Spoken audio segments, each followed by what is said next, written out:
سلام و وقت شما عزیزا بخیر. امید که جور و صحتمند باشین. بازم من هوریا فراد با یک مستند جدید در خدمت شما عزیزا.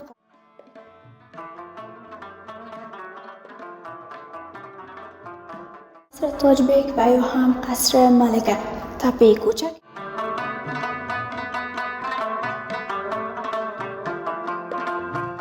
کشته شدن حفیظالله امین با دو پسرش در قصر تاج بیگ. 1358 خورشیدی حفیظالله امین که رئیس جمهور آن زمان بود با خانواده‌اش در قصر تاج بیگ جایگزین از 1 کیلومتر از قصر دارالامان به طرف جنوب در دامنه کوه واقع از سوی حکومت افغانستان دوباره بازسازی شده است و برای بازسازی این قصر حدود غازی امان‌الله خان نسبت به موقعیت و آب و هوایی خوب این منطقه دستور ساخت این قصر را در این ساحه داده است. حتی غازی امان‌الله خان که از سنگ میباشد دیده میشود که عبارت از کلاه، تفنگ، شمشیر، توپ و همچنین خوشه گندم میباشد.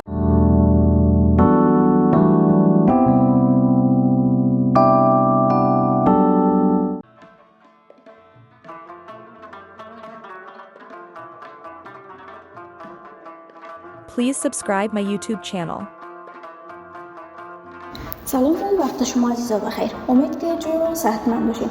بازم من هوریا فراد با یک مستند جدید در خدمت شما عزیزا قرار دارم و از شما عزیزا خواهشمند هستم چینل را سابسکرایب بکنین، زنگوله را فشار بدین و برای حمایت از ما ویدیوها را لایک و نظریاتتان در بخش کامنت با ما شریک بسازین.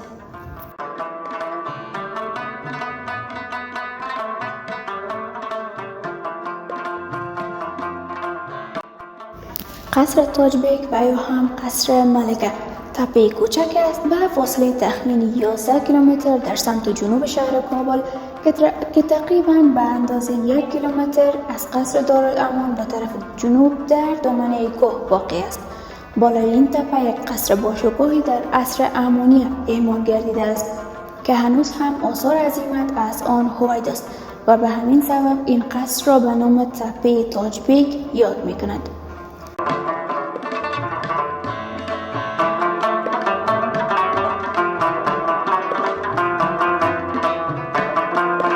کشته شدن حفیظالله امین با دو پسرش در قصر تاج بیگ. پس از 7 سال وزارت دفاع افغانستان در این قصر مستقر شد و در سال 1358 خورشیدی حفیظالله امین که رئیس جمهور آن زمان بود با خانواده‌اش در قصر تاج بیگ جایگزین شد تا از حملات احتمالی در امان باشد. اما در شام 6 جدی این قصر شاهد یکی از خونین‌ترین رویدادها بود. یک واحد ویژه ارتش شوروی متشکل از سربازان مسلمان کشور آسیایی میانه ابتدا حفیظالله امین را با چند عضو کابینه‌اش در جریان یک مهمانی مسموم و بعد از آن بر آنها تیراندازی کردند که در این عملیات بیش از 52 تن به شمول حفیظالله امین و دو پسرش کشته شد. پس از این عملیات قصر تاج بیگ برای 9 سال پایگاه نظامی نیروهای شوروی بود و بعد از به قدرت رسیدن مجاهدین و آغاز جنگ‌های داخلی مانند قصر دارالامان صحنه جنگ بین گروه‌های مختلف شد و قصر تاج بیگ در حدود 2 دهه اخیر قابل استفاده نبود. قصر تاج بیگ بیش از 2 قرن پیش توسط شاه زمان فرزند تیمورشاه درانی از حاکمان آن زمان ساخته شده بود و اما در زمان سلطنت شاه امان‌الله خان به گونه اساسی بازسازی شده است و سپس محل زندگی او و همسرش ملکه ثریا قرار گرفت.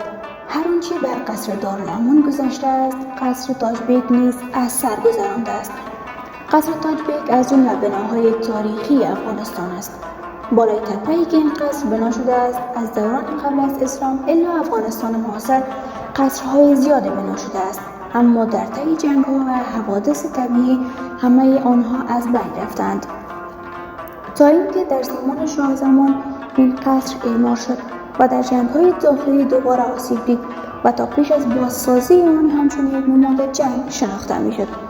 قصر ملکه و یا هم کاخ تاج بیگ که ملکه ثریا همسر شاه امان‌الله خان سالها در آن زندگی کرده بود اکنون از سوی حکومت افغانستان دوباره بازسازی شده است و برای بازسازی این قصر حدود 286.3 میلیون افغانی هزینه شده است.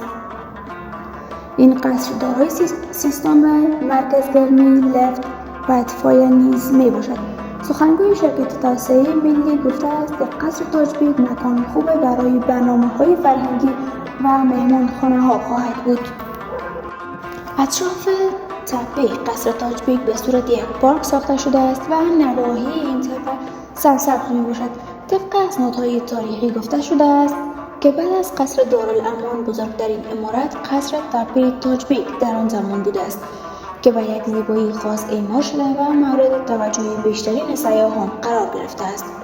قسمت پایینی قصر با سنگ‌های کوهی فرش شده و همچنین با زینه‌های سنگی شکل گرفته است. این قصر در زمان سلطنت غازی امان الله خان به مناسبت روابط حسنه سیاسی که بین دولت افغانستان و آلمان برقرار بود ایجاد شده است. در جناح غربی قصر نشانه‌های سمبل سلطنت غازی امان الله خان که از سنگ میباشد دیده میشود که عبارت از کلاه، تفنگ، شمشیر، توپ و همچنین خوشه گندم میباشد. سمت شرقی قصر نشانه‌های شیر که سمبل از قهرمانی است و از سنگ برنگ سبز ساخته شده است نیز دیده میشود. غازی امان الله خان نسبت به موقعیت و آب و هوایی خوب این منطقه دستور ساخت این قصر را در این ساحه داده است و کار ساخت و ساز این قصر در سال 1304 هجری شمسی آغاز و در سال 1308 هجری خورشیدی پایان یافته است. غازی امان الله خان در وقت سلطنت خود بیشترین جلسات را در تپه تاج‌بیگ دایر می‌کرد و روایت شده است که مادر و خانم شاه امان الله خان در هنگام فراغت و تفریح به این قصر می‌آمدند و از آن دیدن می‌کردند و به همین منظور این کاخ با نام قصر ملکه نیز یاد می‌شود. قصر تاج‌بیگ دارای 67 اتاق کوچک و بزرگ است که با دهلیزهای طولانی شکل گرفته است.